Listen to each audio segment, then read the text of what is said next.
A Bíblia afirma em Hebreus 12, 29 que Deus é um fogo consumidor.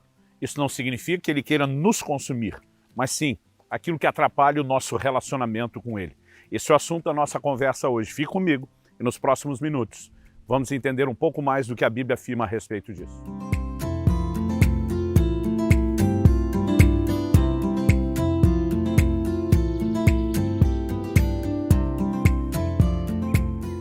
Gente, estou hoje em Boa Esperança, estado do Espírito Santo, passando para trazer mais uma palavra ao seu coração. O cenário de hoje é um cafezal, né? Eu, com 48 anos de idade, amante de café, conheci pela primeira vez o pé e a fruta. Antes desse processo, né, de secagem, depois torrefação e a moagem, normalmente a gente pega aí o produto final. Bom, vamos compartilhar uma palavra baseada na declaração de Hebreus capítulo 12, versículo 29, que diz que o nosso Deus é um fogo consumidor.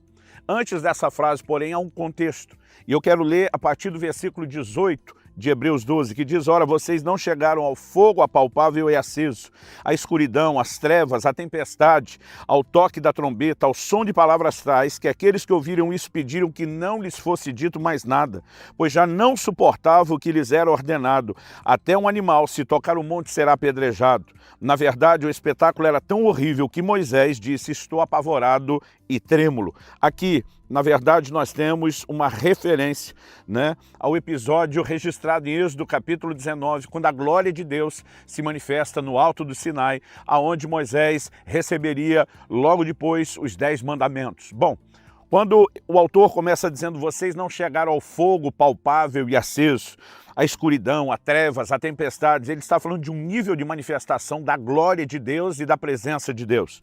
No entanto, ele diz no verso 22, pelo contrário, vocês chegaram ao Monte Sião e à cidade do Deus vivo, a Jerusalém celestial e a milhares de anjos. Vocês chegaram à Assembleia festiva, a igreja dos primogênitos arrolados nos céus. Vocês chegaram a Deus, o juiz de todos, e aos espíritos dos justos aperfeiçoados, e a Jesus, o mediador da nova aliança, e ao sangue da aspersão, que fala melhor que o sangue de Abel.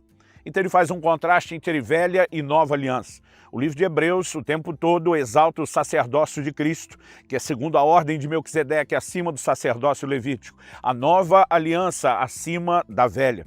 E ao falar desse lugar onde chegamos, não significa que, apesar de não estarmos debaixo da velha aliança, onde Deus se manifestava como um fogo e havia medo a respeito do juízo, não significa que, por estarmos na nova aliança, nessa manifestação da graça de Deus, a gente possa deixar de ter temor ou reverência. A partir do versículo 25, a Bíblia diz: tenham cuidado e não se recusem a ouvir aquele que fala, pois se os que se recusaram a ouvir quem divinamente os advertia na terra não escaparam, muito menos escaparemos nós, se nos desviarmos daquele que dos céus nos adverte.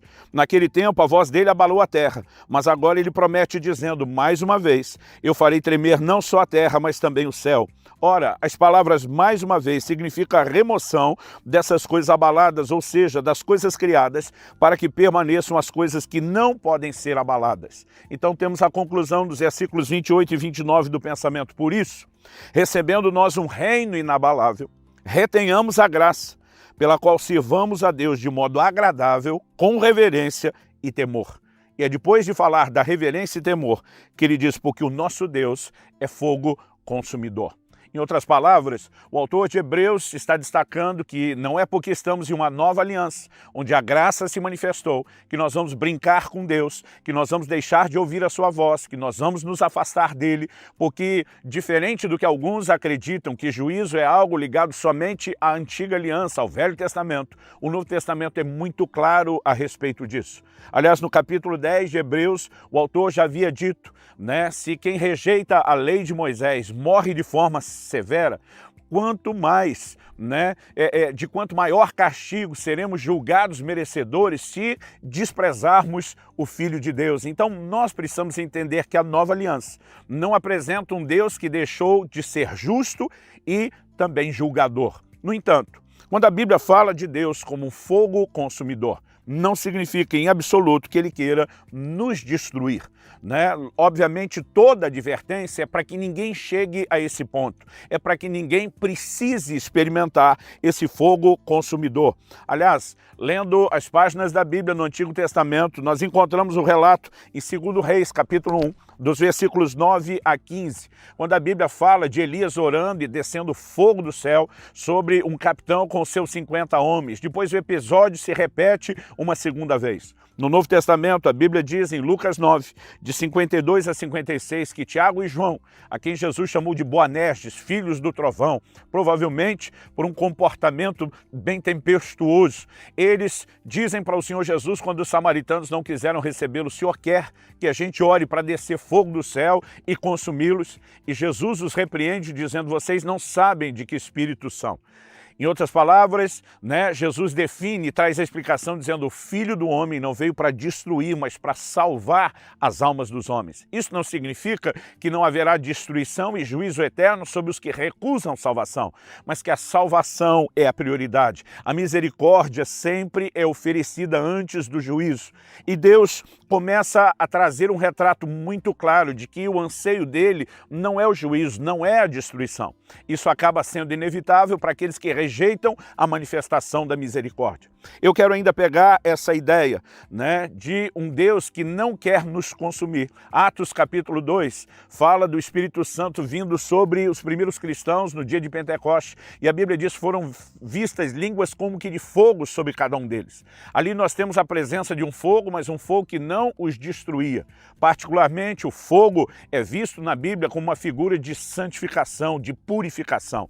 Muitas vezes a Bíblia fala a respeito daquilo que o fogo tem o poder de remover e daquilo que não. Quando fala de metais preciosos como o ouro, a prata, passando pelo fogo, isso significa que aquele metal será refinado, purificado, melhorado. Mas quando fala de coisas que se consomem, obviamente o fogo vai removê-las. E a ideia, por exemplo, quando lembramos da manifestação de Deus a Moisés naquela sarça, a Bíblia diz que Moisés viu uma sarça que queimava, mas não se consumia. A presença de Deus se manifesta ali. O que nós lemos ali em Êxodo, no capítulo 3, no relato que aponta essa manifestação divina, é que enquanto Moisés apacentava o rebanho de Jetro, seu sogro, que era sacerdote de Midian, a Bíblia diz: levando o rebanho para o lado oeste do deserto, chegou a Horebe, o monte de Deus.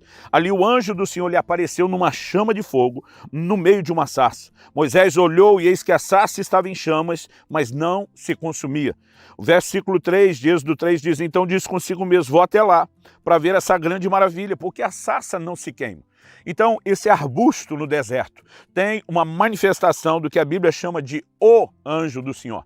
Diferente do artigo definido um anjo, que seria uma referência a um anjo qualquer, a expressão o anjo do Senhor, artigo definido, sempre aponta para o que na teologia chamamos de uma teofania, uma manifestação do próprio Deus. Versículo 4 diz: quando o Senhor viu que ele se aproximava para ver, Deus do meio da sarça o chamou. Então aqui é uma relação clara entre o anjo do Senhor e o próprio Deus. Deus o chamou do meio da sarça e disse: Moisés, Moisés. Ele respondeu: eis-me aqui. Deus continuou: não se aproxime.